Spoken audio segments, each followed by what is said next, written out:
如果问《鬼灭之刃》这部作品里最让人又爱又恨的角色是谁，那肯定是我们的大 boss 鬼武绝无惨。这家伙又帅又狠，还有怎么打都打不死的惊人恢复力，搞得一群苦哈哈的鬼杀队得拼了命，流了血溜了命，才能一步步把他的命根子往下削。可是朋友们，你们有没有想过一个问题？如果鬼杀队不是活在刀剑冷兵器时代，而是直接有我们现代这些黑科技，那剧情是不是早就完结了？说不定无惨根本熬不到无限城，登场10秒钟就直接被淘汰出局。今天我们就来开一下脑洞，想象一下这样的画面：无惨刚刚亮相，还没来得及开口说那句经典台词，结果头顶嗡嗡一声，数十台无人机全体起飞，紫外线探照灯比太阳还刺眼，啪的一照，无惨当场烤焦。这是不是比呼吸法还直接？是不是比日人刀还前脆？是不是连炭治郎的台词都省了？要知道鬼武巨无惨的最大弱点其实就一个，太阳。这在剧情里反复铺垫，最后也是靠着让无惨直接爆系阳光才彻底结束他的1000年 career。 那么问题就来了，既然怕太阳，为什么不直接拿紫外线灯照他呢？在我们这个时代，紫外线波段的 LED 工业灯管，甚至是医疗级杀菌灯，分分钟就能把一个小房间变成电光版的日光浴场啊。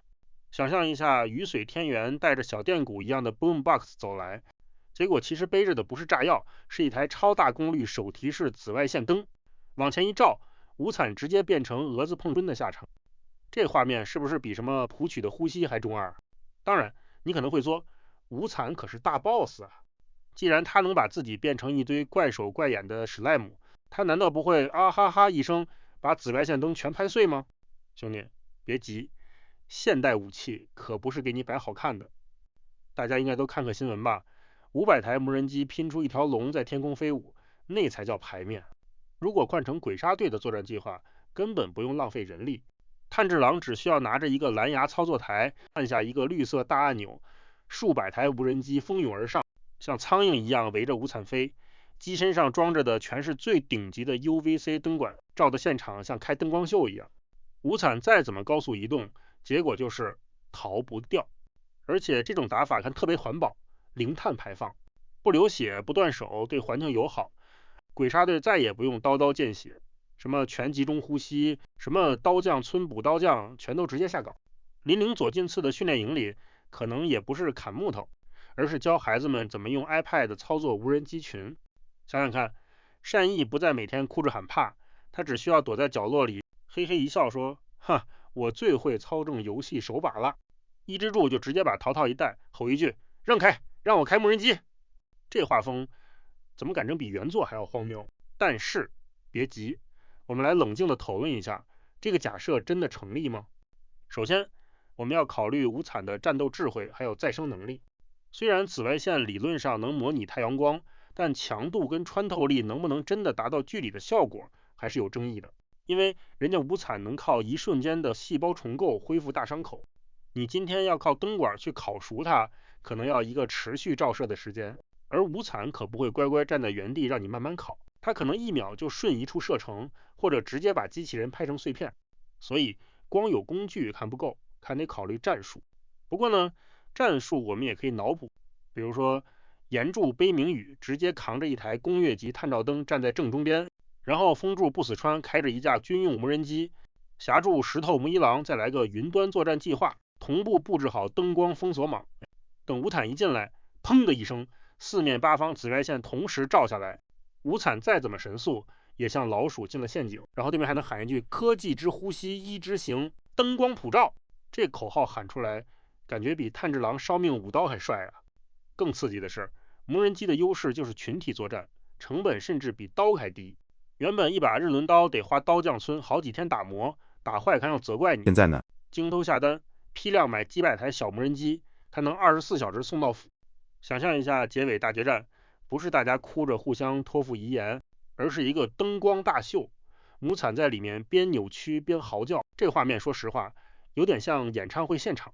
但主角不是偶像，是一只被烤焦的大鬼。当然从戏剧性的角度来看，这样打无惨就太省事情了。你想啊，鬼灭整部剧本的情感核心就是大家努力对抗不可能打赢的敌人，然后在牺牲和血力中找出希望。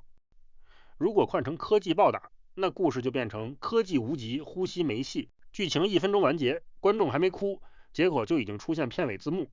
炭治郎可能还会拿着遥控器，一脸困惑地说：咦，这就结束了？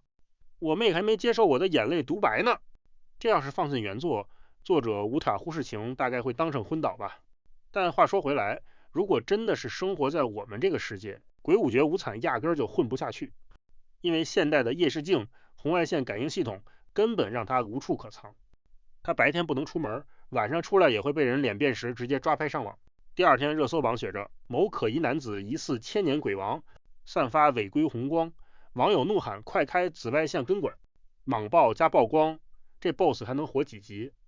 所以我觉得用现代科技对付无惨，10秒钟或许有点夸张，但要说几分钟内让他毫不生还希望，完全不是梦。那么我们最后来一个总结，大家脑补一下画面。无惨在无限城里严肃地对众人宣布：我是完美生物。下一秒，天空亮起光束，地上响起无人机的电击风，坠形整齐的像一场跨年晚会。噗嗤一声，所有光束集中到他身上，无惨整个人惨叫翻滚，结果不到10秒就灰飞烟灭。舞台烟雾一散，炭治郎热力盈眶喊了一句谢谢科技，动画直接落幕，全员大合照，字幕打出全集中呼吸已过时，请升级到5G 光谱呼吸。这要真是官方结局，大概大家先笑到爆炸，再集体骂剧情崩坏。不过没办法，就算脑洞再怎么大，鬼灭还是得靠刀剑与羁绊串起故事，否则就不是我们熟悉的那部燃向作品了。只不过呢，下次再看无惨在那里装酷的时候，大家可能都会脑补，要是交给现代科技，哪还有这么多回合，早就直接光速送走了。好了，这期就聊到这儿了，大家觉得有道理吗？欢迎评论区讨论。如果喜欢这种动漫脑洞影片，请务必点赞订阅支持，我们下期分析再见。